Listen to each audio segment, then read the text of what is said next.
Welcome to Game of Thrones review, official Spoilercast, Boyz to Nerdz. Kevin here, as always, here every week, 8 weeks so far. We're almost done, guys. Like, there's only 2 more episodes left of the season. You know, Gerald and I did talk yesterday about doing this without you, because we were supposed to record this yesterday, and you didn't show up to work. You should. So we were only going to do it without you. You should have done it without me. I mean, I would have been fine with that. I mean, obviously people are listening for my hot takes, but I'm sure it would have been great. But we're 2 episodes away from being done, and I'm telling you right now, I should probably introduce who's here. Gerald and Brian. Gerald and Steve. You know, the person Featuring who's the first time with Brian. Steve, who's literally done every episode with me so far. They're here with me as always. And this most recent episode was entitled No One. Now, based on what we've seen, based on patterns of Game of Thrones in the past, season 9, or episode 9, season 6, episode 9 is probably going to be that one storyline with the Jon Snows and Ramsay. Like, it's probably going to feature nothing else. It's going to be a whole hour of that. So this was an important episode because it really sets up the finale. Like I said, this is the last chance we're going to be able to see a lot of characters into the finale. So what were your initial thoughts for No One? It was a little disappointing of an episode. I mean, there were some cool parts to it with the Hound, bringing back the Brotherhood. Nobody expected that. I mean, there were rumors that, because they've mentioned it, and I didn't even pick up on 2 and 2 that guy with the yellow cloak was Lem. Lemon Cloak, yeah. I didn't think about that either. Yeah, he's a very minor character. Very minor. But keep going, Joe. But yeah, there was some disappointing things happening with off-screen deaths, which is kind of an annoying thing that they've done a couple times in the past with Stannis as well, and it's not something I'm a big fan of. Something they've been definitely, I don't know what it is, but like they spend all these times building up these characters, and you get really involved in their storylines, and you want to see how things pan out. So they've shown a lot of cool on-screen deaths. You know, Ned Stark, Robb Stark, Catelyn Stark. You know, just all these cool on-screen deaths. The Oberyn Martell. But then I don't know, for some reason, they decide to get into this really, like, I don't want to say artsy-fartsy, but, like, this whole thing of where you don't need to necessarily see everything. And we've been getting a lot of this the last 2 seasons. We got it with Shireen being burned alive. And I get that one. She's a kid. You don't necessarily need to be seeing a kid burned alive. Stannis is probably the worst one so far because he was probably the biggest character to die that we didn't see. We saw it this week with the character of the Waif, and I'm just like, if you've spent 2 seasons building this up, what is the point of just having him go into a black room and then boom, it's done? Well, I think that the point of that was more so like at the end, like you don't know what happened, and then in the end showing it was almost like a reveal. Yeah. I did like how they did that part of it to where she cut off her face and put it on the wall. I thought that part was cool. Yeah, that was cool. But not even that. We can use the Blackfish as well. Like, I mean, not a prevalent character. You know, probably minor at best in season 3. And what was the point of even bringing him back, though? To be in 2 episodes to just die? I couldn't even tell you. I don't know. They should have brought him north to help Sansa. Coulda, woulda, shoulda. But, you know, I'm not a showrunner. It's not easy to figure out the budget and the storylines for everybody. But to just have him, I get it. He's a warrior. Doesn't want to give up his home. He's going to go down fighting. But we didn't see it. Yeah, it would have been nice to see him. I probably didn't last too long, but it still would have been cool. 60 years old at that point. Yeah. So obviously the whole episode, No One is derived off of the Arya storyline. So now that we've taken, 20 hours of my life to have her go to Bravos and train to be No One, and have her finally realize, wait a minute, this isn't the job path I want to do. It's pretty much the equivalent of her going to college for the first 2 years, changing her minor and realizing, shit, should have gone to an MCC or not an MCC, but a 2-year school first. That's pretty much what we saw with Arya Stark. Like, are you kind of disappointed that she's not going to actually be an assassin? I'm not necessarily disappointed. I always thought that storyline was really dumb to begin with, but I mean, it does feel like it was a waste of time. Like, they invested so much time into that, and now she's just leaving. So it's just kind of it's more of a disappointment that they wasted my time as opposed to it's disappointing that she's not going to be a faceless man. I understand where you could argue, well, she's grown as a character because of it, so it wasn't like a complete waste, but is it going to pay off in the end? Probably not. I mean, at this point, I'm a little nervous because I have a feeling with her going back to Westeros, the whole point of the show now is to reunite all the Starks. That's the only thing they're trying to do. They're trying to reunite all the Starks, and at the end of the day, they're going to give the Starks their revenge. And Sansa and Jon are together. Rickon's around. And if they win this battle and Rickon's not dead, they're going to be reunited. I have a feeling Rickon's going to be dead, but... See, one character, now that you bring up the Starks, that's in particular that I want to know what's going on with is Bran, because the last time that we saw that, they were Benjen. Yeah, they had left, and then Benjen comes in, and it's like, okay, what's happening with him? Because even in the middle of it almost seemed like the middle of his storyline or in the middle of his training is when he had to flee. Yeah. So I'm interested to see what happens there. What do you think they're gonna go to train? Like, is it just gonna be some random cave? Another cave. Or do you think he's gonna take it? Well, Bran is definitely gonna be in the finale because it's gonna be the biggest reveal of the show in the finale. Obviously, they've hinted at it, with the flashbacks to Ned Stark saving Lyanna earlier in the season, but then cutting away before things are revealed. So we're gonna get the biggest confirmation of the biggest fan theory in Game of Thrones, I think, history, one of the biggest ones, in the next episode. But let's talk about Meereen.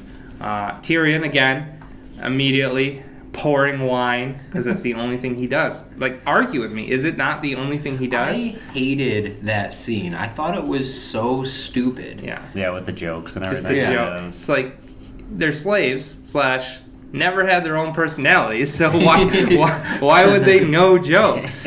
Oh, let's rewind a little bit too, because we saw Varys was leaving, and I might have missed something, a conversation or something. Have they hinted at the special mission that he's going on? No, I don't think they. I think that was just out of the blue. The only thing I can think of is maybe he heard rumblings that the Greyjoys were in Braavos.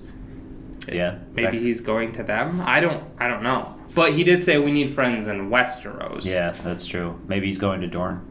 But they are his friends in Westeros. That's the whole point, is to pick her up and head back to Westeros. We finally saw the siege on Meereen too, and Tyrion's like, oh shit. My knowing things didn't pan out. So I hated that scene too. Like, I'm not trying to just pick this. And then comes in this perfect Daenerys to save the day. I'm not the dragon that she eats just flies away. I'm not trying to just pick this episode apart, but then just being in like a stir of like panic, then all of a sudden, and she's just there, like fucking Batman. No words said, nothing. It's just, come on. So she's back. Dario Naharis, we don't know where he is, so he's probably going to help in some capacity in the coming battle. So if we're seeing the Battle of the Bastards happening in episode 9, are they going to save this fight for the finale going into next season, or is it going to be resolved in the finale? What do you think? I think they'll focus on Jon Snow's story in the next episode, so I don't know if they'll do 2 huge battles, though, in one season. No, that's a lot of money. But you can't sit there and tell me that the Greyjoys are not going to be the saviors. Like, there's no doubt in my mind. Yeah, definitely. I mean, they came in ships, so they're going to come and do you think we'll see Euron again? I hope so. Other than just chasing them, do you think he'll have caught up and like he'll interact with characters, or is it just going to be him kind of like, I'm going to get these little shits? It'd be interesting to see him maybe get there before they do or something. One more question. Who's your most disappointing new character so far? Probably him, because I really like him in the books. He's underutilized, right? Even the guy who played the priest with the Hound was very disappointing. Big actor. Oh, yeah. Ian McShane. Yeah. Total waste. So, transitioning back to the Hound, again, out of nowhere, saw the return of the Brotherhood without banners. Haven't seen them since, like, Season 3, Episode 9. Even with Thoros of Myr and Beric Dondarrion. So, do you think Stoneheart or... Nah? I don't know. I think that's, like, the final nail in the coffin. Like...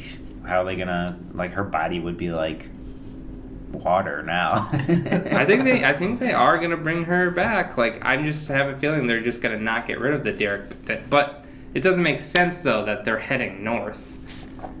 because they hinted Yeah. at the White Walker threat. So Yeah, now they're going to go join them as well. I don't know. Are they heading north, though, or are they going to go south to prepare the south? They made it seem like they were heading north. That's how I interpreted it. I'd be interested to see how other people who are listening interpreted it. Maybe I could be wrong. Haven't seen anything of Sam and Gilly in a while, just saying. Kind of, they've been in one episode, maybe two. But just seeing some reunions. The only other things we really have left to talk about are Brienne and Jamie coming back together. Did you guys like that? Was that interesting? I did like that storyline. I've always thought it to be a little bit fascinating because he's basically Prince Charming. Yeah. He looks just like the character from Shrek 2 when he had his first haircut. Exactly. And then you have Brienne, who isn't, the woman that everybody, would fall for, but they seem to have some sort of connection. They need to kill her off in this battle. Let's go. Come on, we need some female deaths. When was the last female death? There's really nothing else for her to do aside maybe try to go help Sansa again. Well, that's exactly what she's gonna do. Yeah. Game of Thrones has done a great job as introducing you to characters and just showing you one side of them. Let's use Jamie as an example. When you first saw Jamie and he shoved Bran out the window and he bashed his cousin's head in with a rock or whatever he did, choked him, it doesn't matter. You hated that guy. He was obviously one of the most hated characters in the show. When we saw the Hound in the first few seasons cutting down the baker's boy and all that, you hated him, right? He was a bad guy. Mm-hmm. But now that the story's progressed and we've kind of shifted their perspectives, we've learned more about their backstories, more about the characters. Are you not rooting for the Hound? Are you not rooting for Jamie when he's on screen? I really like the Hound, and I thought Jamie... I really like Jamie too. But it was kind of cool to see him kind of go back to that season 1 character. That's the thing. He hasn't necessarily completely changed. Yeah. That's still a part of him. Yeah. We're just seeing a different depth to him. Right. He did say, I forget what his name was. He has no love for the Starks. I'll put that out there. He does not love Ned Stark. Yeah. I forget what his name was on who they have as prisoner, but he was Edmure Tully. Edmure Tully, he was telling him, I will, kill you, I'll kill your family, I'll kill your wife, your kids, because I love my family. And I think, that really is just that deeper person of Jamie that we're seeing from, going back towards the beginning of the show in the first couple seasons. That was really what was driving it all. But now we just have a deeper understanding and I do think Jamie depth to him. Jamie, I'm not saying he's all talk, but I do think Jamie has a lot of bravado to where he's kind of putting on an act to a point because he does have that Kingslayer reputation to uphold. Am I saying he wouldn't kill them? Absolutely not. I think he would in a heartbeat if it was them or Cersei. But I'm just saying, I think that he has evolved to the point where he is a very likable character. The only things we haven't really touched on now were what we saw in King's Landing, and that was the announcement that there will be no trial by combat. And everybody just went, "Oh," at the same time. So, what do we predict? I don't know. Cersei's got something up her sleeve. She sent Qyburn out to get some kind of information. So I bet you it's on the backstory of what's his name? The guy who's like, come be part of the Seven. Oh, the High Sparrow. You need to atone for your sins. I bet you that's the only thing I can think of is information on his past that would kind of compromise his preachings and stuff. I don't know. Mm-hmm. Do you have any other theories of what it might be? Kind of putting you on the spot. I don't know. Honestly, I still think that trial by combat might happen. They ruled it out within the show itself, but I do think that I'm still on the side that I think that that's how that situation will be resolved, at least with Cersei. Let me ask you one more question. What do you think the weather is like in Dorne right now? Nobody cares. All right, well, this has been our review for Season 6, Episode 8, No One. We have the Battle of Bastards next, which is a stupid title, I'm sorry. Next week. We'll be back with our reviews. Make sure to check out the YouTube. Sorry this one was a little late. Duty called / I don't know, it doesn't matter. But Facebook, YouTube, check us out, subscribe, make sure you send us an email at boysnerds@gmail.com because we are coming back with season 2 in the next month or two, and we want to have emails ready to go, questions, answers. Do you guys have any last words?